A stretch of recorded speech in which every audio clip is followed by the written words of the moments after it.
আমি তোমাদের সাথে আজকে আমার মর্নিং রুটিনটা শেয়ার করছি।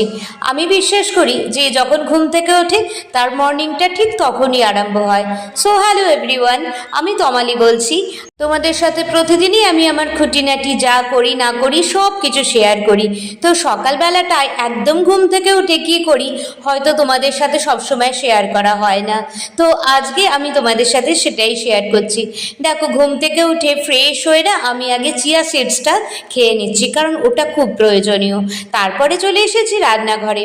ভাবলাম জলখাবার কি করব, তো অনেকগুলো বেগুন ছিল, তাই ভাবলাম বেগুনের আজকে কিছু করে নিই। তো দেখো, বেগুনগুলো আমি পিস পিস করে কেটে নিচ্ছি, আর কেটে নিয়ে বেগুনের তরকারিটা বসিয়ে দেব, যেটা আমাদের বাড়িতে বেগুন ছেচকি বলা হয়। তোমরা কি বলো আমি কিন্তু জানি না। তো চলো, আমার বেগুনগুলো প্রায় কাটা হয়ে গেছে। এবার বেগুনগুলোকে ধুয়ে নিই। তো সব কটা বেগুন খুব ভালো করে ধুয়ে নিয়ে রান্নাঘরে চলে এসেছি।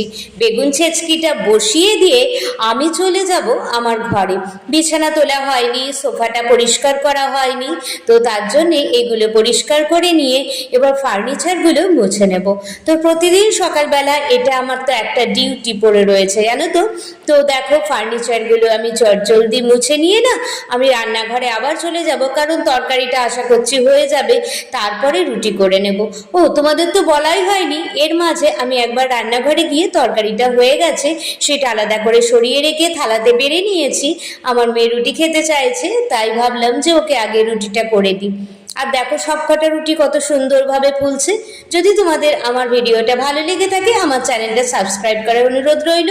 নেক্সট ব্লগে আবার তোমাদের সাথে দেখা হবে।